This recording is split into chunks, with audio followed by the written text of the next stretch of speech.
Nice to meet you. Really nice to meet you. Thank you, same here. Again, I'll introduce myself. I'm Hello. Bert. This is Melissa. Bert, JoJo. Melissa, Jeff. Jeff. This is Jen And I'm Hobby. Jen. Hello. Welcome, welcome, welcome. Thank you. Did you just get in this afternoon? No, I got in late last night. You did? Did you get to do anything fun? I had a personal-sized pizza last night, which was really exciting. That's it? Yeah, that's all. And then I just went to sleep. That's I no fun. talked for a long time on the phone. Then I went to sleep. Who'd you talk to? Oh, just my girlfriend. Oh, okay. I It's thought my you were going to friend. give us some kind of really, really, really cool scoop. No, there's No. no cool scoop. I'm wicked boring. Are you? Pizza and go to bed. You did the same thing last night, didn't Uh-huh. you? Yeah? Yeah. JoJo, let's go back a couple of years. First time, very first time, I mean, you're what, 13 years old when you have a hit song? So you're cruising around and you hear your song on the radio for the very, very, very first time. How cool is that? It was so much fun, and it was really out of a movie. I was with like 5 of my girlfriends that I hadn't seen in a really long time, and we had just all had lunch. And then, since we were 13, obviously none of us drove. So one of their moms picked us up. We turned on the radio to the station in Boston. That's where I live.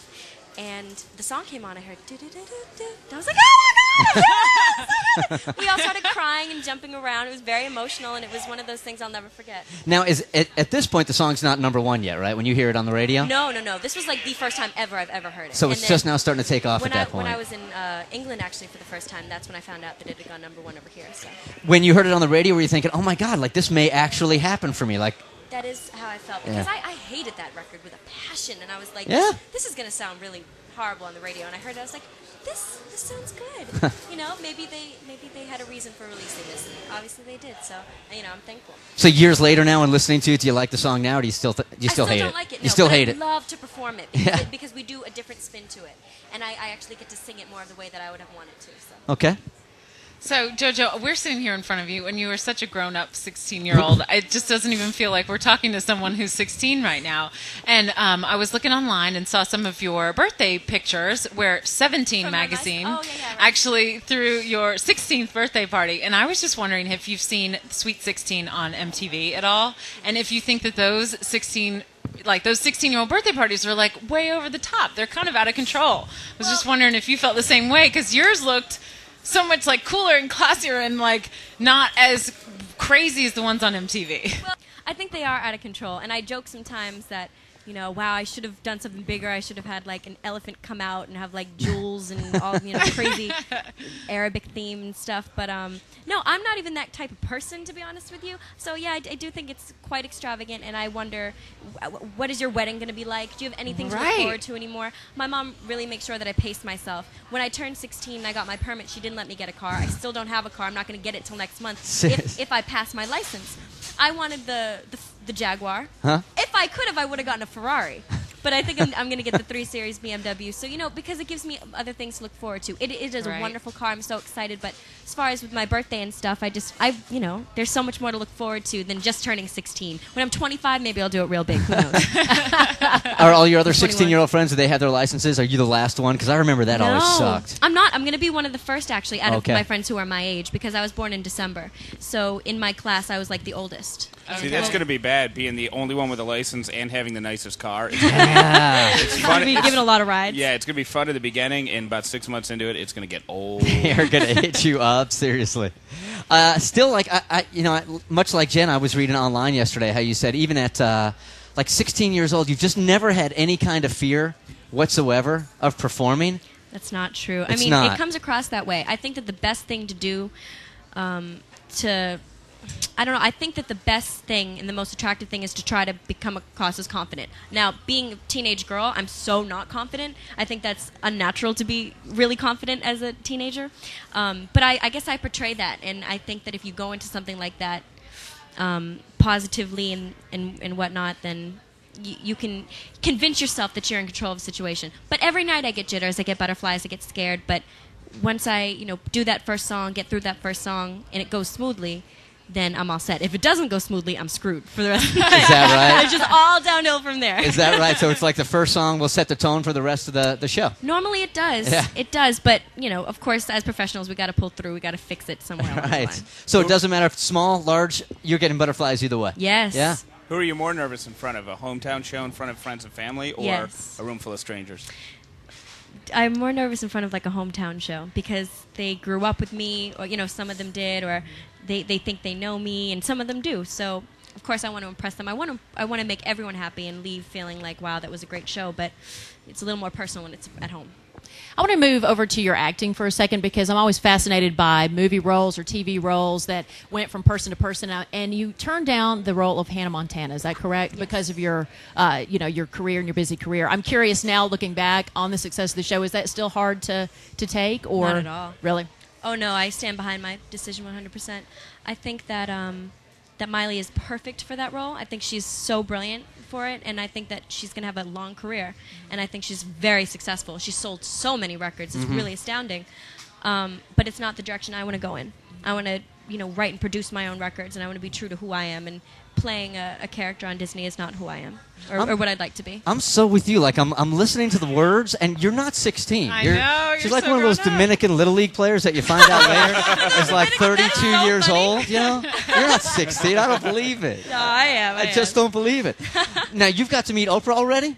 I haven't met Oprah, no. There's nothing online that's right. It's all false. No, but when I was like 7, I think we sent in a tape to the show, and she played it on her show. But I've never met her. Okay. Okay. Yeah. I was about to get all jealous. What's the biggest lie you've read about yourself on the internet? I don't even read things on the internet. You can use Bert's sheet. Yeah, here Yeah. you go. That I met Go to Oprah. Wikipedia. Yeah, man, I don't know. I really try not to read like too much stuff because it'd make me feel really sad. I don't like to get too sad. Now, JoJo, the hip hop community of artists has embraced you tremendously. What do you think is it about you that allows them to embrace you more than any other pop artist, really? I would want to say my voice. I hope that that's what it is. I always sing live. I've always loved R&B and hip-hop music, and always leaned towards more urban music than anything. But now I'm so open to different things, rock, country, pop, folk, so many genres of music. And I think that music right now is at a place where it's all a melting pot. It's so hard to put your finger on something and say that's 100% hip-hop. Because it's Gym Class Heroes is a perfect example of that. Yeah. You know what I'm saying? I don't know what to call them. They're just one big, delicious melting pot of music. Right. So I think that is what's happening, and I would like to say that I hope it's my voice that is drawing people to me. It seems like you just have more credibility with that community than other pop artists have. So I don't know. It's a really cool thing. I'm also signed to a more urban label, Blackground Records, which is home to Aaliyah and Timbaland and Tank and things like that. So I was kind of the first pop artist to come out. You have any time at all in your schedule to date anybody? You're just going solo right now?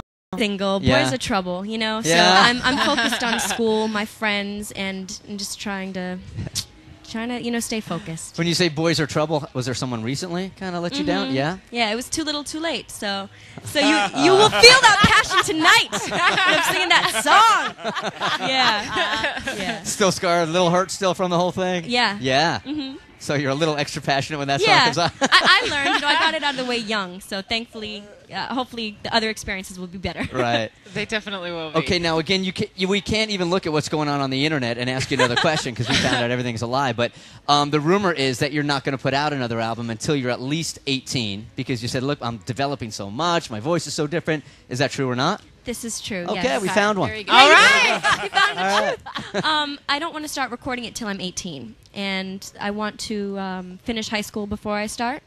And I've been writing a lot, especially based off of experiences I've been through in the since I started when I was 13, or just period in life, and been really putting that down on paper, listening to a lot of new things, and opening myself up to liking different kinds of music without feeling like I shouldn't. So I need to do this. I need to do this next record on my terms, and if I can't, I won't do one. And I know that sounds selfish, but I think that that's what music's about. So, and that's why I sympathize with Kelly Clarkson and what she's going through. Right. So I want to take this time to learn about who I am, finish school, learn more, and then be able to do it how I need to do it. Like, I think probably your son are going to listen and goes, how could she possibly be songwriting about life? I mean, she's 16 years old at this Right. point. So what are some of the songs, what are you drawing from besides that bastard that just broke up with you? I mean, just good times, happy times, being on the road, being lonely, being happy, learning, messing up, getting grounded. You know what I'm saying? Like all sorts of things. And I can write from different perspectives. I don't need to write, just from the perspective of a 16-year-old. I can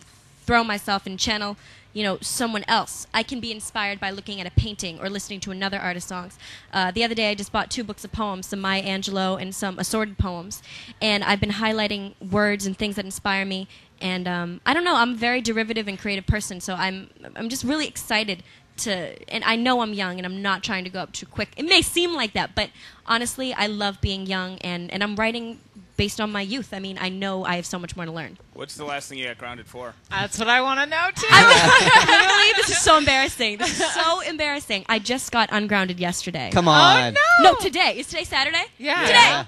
You're Because ungrounded. I came in late for curfew, and my mom was like, I don't even want to talk to you. Just go to bed. You're grounded for a week. How late were you? What I time's was curfew? Well, every night is different. I was only an hour late. Okay. My mom will tell you hour and 20, but it wasn't an hour and 20. It was an hour.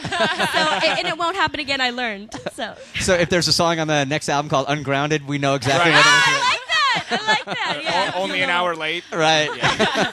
Now, you said that you are feeling the same as Kelly Clarkson, or you're understanding what she's going through. You feel a lot of pressure from label, from who, to make this next record? I don't feel pressure from the label to make No? the next record. I feel like if I just want to go to college the rest of my, just go to college and be a lawyer, just be a stay-at-home mom, I could do that. It's more, I don't know, I just need to be creative and do what is true to me at that time. Who I was when I was recording an album at 12 is different from who I'm going to be when I'm recording an album at 18. And I hope that me and the label will be able to grow together.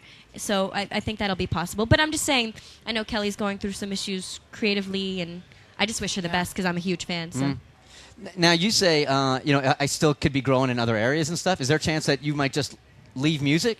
No. No. Okay. It wouldn't be my choice. You know what I'm saying? It would be other issues that would, make that happen. But music is my life. I can't go through a day without it. I wake up, put on a CD. I go to sleep listening to music. It's a part of my everyday. And I just, it really is who I am. If JoJo's iPod dropped here at Opera and we were to go through it, like, who were some of your favorite artists? Music, Soulchild, Nickelback, Dixie Chicks, Neo. This is what I have in my backpack right now. T-Pain's new album. R. Kelly. Melissa Rascal loves Flatts. R. Kelly. Isn't R. Kelly great? Awesome. I just got his tour DVD for Light It Up. It was great. You know how dangerous it is to be a 16-year-old girl and publicly say you like art. I know. Wait, so are you being sarcastic? You don't really like him? Yeah, I'm sorry. Yeah, they set me up because, I'm not a big R. Kelly fan. Well, musically, I think he's a genius. He writes and produces all his stuff. I don't know. I like him. That's the problem with him. His music is so good, like, you don't want to like him. You're like, that's another good song. Yeah. Well, thank you for playing tonight. Thanks for joining Q100. I'm so we excited. appreciate you It's having my you in Atlanta. pleasure. It's going to be a Thanks great for time being tonight. here. Yeah. Thank you, JoJo. Thank you, guys.